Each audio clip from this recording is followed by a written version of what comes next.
Good morning dear students, class second. आज हम पढ़ेंगे हिंदी फर्स्ट का चैप्टर 2। चैप्टर है हमारा रेलगाड़ी सुनाए अपनी कहानी। यहाँ रेलगाड़ी के बारे में बताया गया है, तो मैं चैप्टर पढ़ूँगी। चलिए शुरू करते हैं। मैं रेलगाड़ी हूँ बच्चों, तुमने मुझ पर बैठकर यात्रा अवश्य की होगी। बैठकर यानी ज़रूर की होगी। क्या तुम मेरे बारे में जानना चाहते हो? तो लो सुनो मेरी कहानी, मेरी ही जुबानी। मेरा आविष्कार एक अंग्रेज बालक ने किया। उसका नाम जॉर्ज था। एक दिन उसने चाय बनाने के लिए आग पर पानी का पतीला रखा। थोड़ी ही देर में पानी उबलने लगा। भाप के जोर से पतीले का ढक्कन नीचे गिर गया। जॉर्ज समझ गया भाप में बहुत शक्ति है। उसके दिमाग में एक बात आई। उसने एक डिब्बा लिया, उसमें पानी भर दिया और डिब्बे का ढक्कन टाँका लगा अच्छी तरह बंद कर दिया।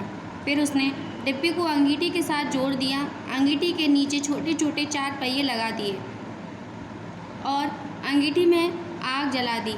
पानी उबलना और भाप बन गई।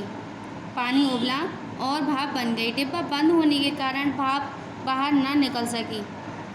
भाप के जोर से पहले तो वह डिब्बा हिला, फिर अंगीठी में लगे पहियों के सहारे ज़मीन पर चलने लगा। बस फिर क्या था, मेरा आविष्कार हो गया।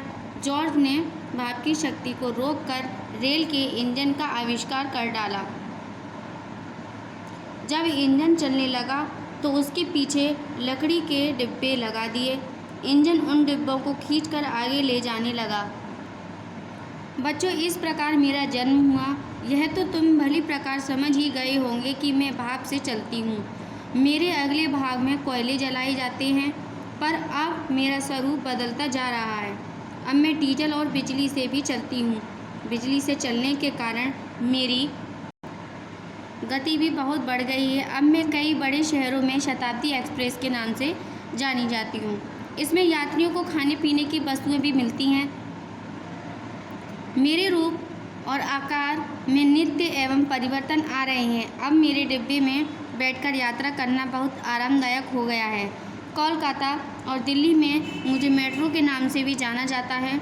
मैं माल ढोने के काम भी आती हूँ। इस रूप में मुझे मालगाड़ी कहते हैं। बच्चों, यही है मेरी आत्मकथा।